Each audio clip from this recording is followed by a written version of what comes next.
Hello friends, welcome to history holic. आज के इस वीडियो में हम चार्टर एक्ट के बारे में पढ़ेंगे। Charter act 1793। ठीक है, काफ़ी सारे चार्टर एक्ट आए थे, लेकिन अभी हम 1793 वाले चार्टर एक्ट के बारे में देखेंगे। ठीक है, इसके पहले के वीडियो में रेगुलेटिंग एक्ट जो कि 1773 में आया था, पिट्स इंडिया एक्ट जो कि 1784 में आया था, उसको हम कवर कर चुके हैं, जिसका वीडियो का लिंक डिस्क्रिप्शन बॉक्स में है। आप वहां से जाके उन वीडियोस को देख सकते हैं। इस वीडियो में हम देखेंगे चार्टर एक्ट के बारे में, चार्टर एक्ट 1793। तो सबसे पहले हम देखते हैं इस एक्ट के प्रोविजंस क्या क्या थे। ठीक है, इसमें एक्ट में लिखा क्या था। तो सबसे पहला काम इस एक्ट में ये किया गया था कि it continued the companies trade monopoly in India for another 20 year. ठीक है, यानी कि जो कंपनी की ट्रेड मोनोपोली थी, सिर्फ जो है कंपनी को ट्रेड करना था, सिर्फ कंपनी ही, ईस्ट इंडिया कंपनी ही इंडिया में व्यापार कर सकती थी। तो ये वाला जो एक पैक्ट था जो साइन हुआ था, एक कॉन्ट्रैक्ट था, उसे 20 साल तक और आगे एक्सटेंड कर दिया गया। ठीक है, यानी 20 साल तक और ईस्ट इंडिया कंपनी को लाइसेंस दे दिया गया इंडिया में ट्रेड करने का।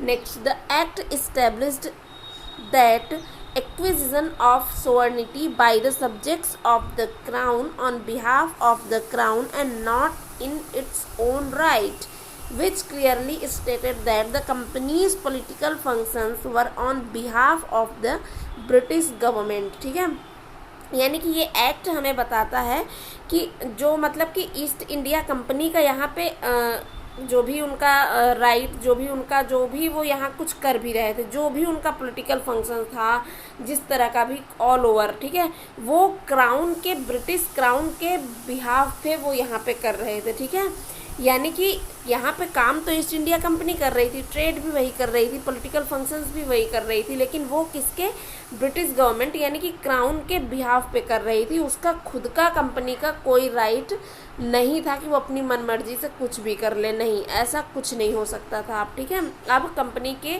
सारे डिसीजंस कौन लेता था? क्राउन। ठीक है, यानी कि ब्रिटिश गवर्नमेंट। नेक्स्ट आता है the companies dividends were allowed to be raised to 10%। यानी कि अब जो है एक पहले मतलब आप देखेंगे कि पिट्स इंडिया एक्ट, उसके आगे रेगुलेटिंग एक्ट, और सबसे पहले आप देखेंगे कि रेगुलेटिंग एक्ट आया क्यों।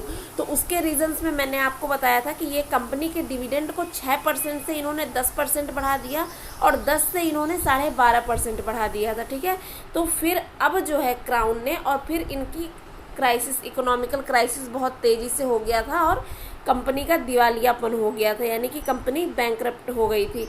इसके बाद कंपनी ने खुद जो है 1 लाख पाउंड का ऑलमोस्ट लोन मांगा था ब्रिटिश गवर्नमेंट से। तो अब जो है अब क्या हुआ कि कंपनी ब्रिटिश क्राउन ने, यानी कि ब्रिटिश गवर्नमेंट ने कंपनी पे जो है एक, बोल सकते हैं आपकी, होता नहीं कि बॉटल के ऊपर ढक्कन लगा देना, कि वैसा कि अब आप अपना डिविडेंड जो आप फ्री में बांट रहे हैं वो ऐसा नहीं बांटेंगे। ठीक है, अब आप सिर्फ और सिर्फ 10% दे सकते हैं डिविडेंड, इससे ज़्यादा आप उसको नहीं बढ़ा सकते हैं। In the governor general's absence from Bengal he could be appoint a vice president from among the civilian members of his council. ठीक है, इसके पहले आपने देखा रेगुलेटिंग एक्ट में क्या था, गवर्नर जनरल की काउंसिल में गवर्नर जनरल और 4 मेंबर होते थे। ठीक है, एंड नेक्स्ट आपने देखा पिट्स इंडिया एक्ट में गवर्नर जनरल की काउंसिल से 1 मेंबर को हटा दिया गया, यानी कि अब गवर्नर जनरल, उसके साथ ही 3 मेंबर, उन 3 मेंबर्स में काउंसिल में एक क्या होता था, कमांडर इन चीफ होता था, जो कि ब्रिटिश क्राउन की तरफ से अपॉइंट किया जाता था।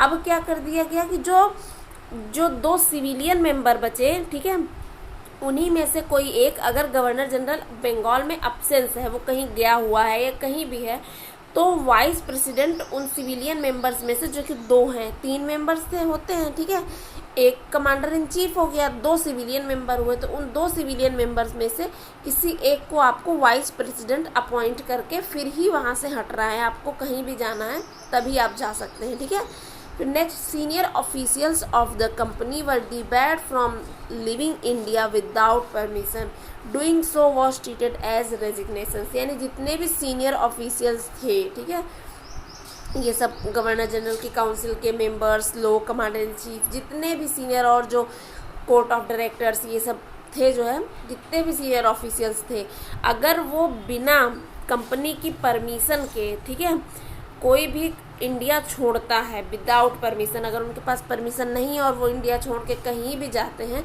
तो ये सीधे सीधे उनका क्या रेजिग्नेशन सीधा का सीधा उनका रेजिग्नेशन मांग लिया जाएगा कि उनका इस्तीफा था और उनको निकाल दिया जाएगा, ठीक है। The company was empowered to give licenses to individuals as well as the company's employees to trade in India. The licenses known as privilege or country trade paved the way for shipments of opium to China, ठीक है।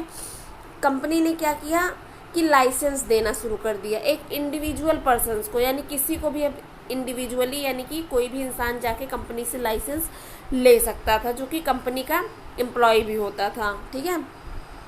तो company के employ क्या करते थे, अब खुद ही trade करना स्टार्ट कर दिए थे, और ये जो लाइसेंस दिया जाता था इसको प्रिविलेज या कंट्री ट्रेड बोला जाता था, ठीक है। यानी कि कंपनी ये लाइसेंस देगी और आप वो इंडिविजुअल लेवल पे ट्रेड आप कर सकते हैं, आप कुछ सामान यहाँ से ले जाइए, किसी भी कंट्री में ले जाके बेचिए। तो ये क्या हुआ, pave the way for shipments of opium to China. China में जो ओपियम की खेती होती थी, ठीक है, उसके लिए अब ये और भी ज़्यादा रास्ते इन्होंने खोल दिए, क्योंकि अब ये लोग क्या किए, इन सब का इंडिविजुअल लेवल पे, यानी सब अपने अपने लेवल पे ट्रेड करना स्टार्ट कर दिए, ले जाके खरीदना बेचना ये सारी चीज़ें, ठीक है। The act separated the revenue administration and the judiciary functions of the company leading to the disappearance of माल अदालत, यानी कि रेवेन्यू कोर्ट्स। तो जो एक्ट था ये चार्टर एक्ट 1793, इसने रेवेन्यू एडमिनिस्ट्रेशन और जुडिशरी फंक्शंस को एक दूसरे से क्या किया, सेपरेट कर दिया। कंपनी अब क्या देखती थी, कंपनी अब सिर्फ रेवेन्यू कोर्ट्स, माल अदालत के बारे में देखती थी, ठीक है। जो जुडिशरी फंक्शन था वो अब पूरी तरीके से किसके, सुप्रीम कोर्ट के हाथ में दे दिया गया था। अब कंपनी उसका कुछ, जुडिशरी का कंपनी कुछ नहीं करती थी, अब कंपनी का काम सिर्फ रेवेन्यू एडमिनिस्ट्रेशन यानी कि माल अदालत को देखना था, रेवेन्यू कोर्ट ये सब, ठीक है।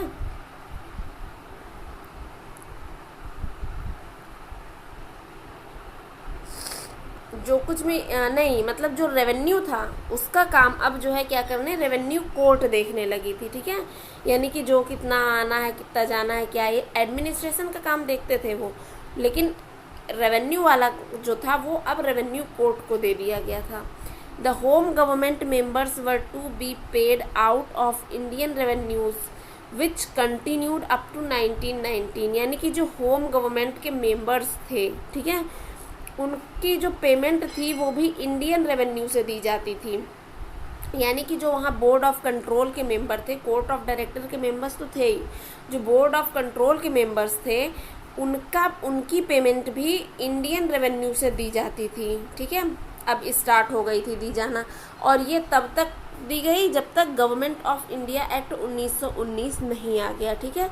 उसमें ये प्रोविज़न था कि अब नहीं दिया जाएगा होम गवर्नमेंट को पैसा, ब्रिटिश गवर्नमेंट की तरफ से दिया जाएगा। काफ़ी सारे प्रोटेस्ट के बाद ये हुआ था, ठीक है। और 1919 तक इन्होंने क्या किया कि ये होम गवर्नमेंट का पैसा भी, उनको पेमेंट भी, उनकी भी जो रिहायशी ज़रूरतें थी वो भी इंडियन रेवेन्यू से ही पूरी की जाती रही हैं, ठीक है। तो इस एक्ट में इतना ही। अब हम आगे देखेंगे चार्टर एक्ट 1813 के बारे में, ठीक है। तो वो हम देखेंगे नेक्स्ट वीडियो में, एंड इसमें इतना ही। Thank you.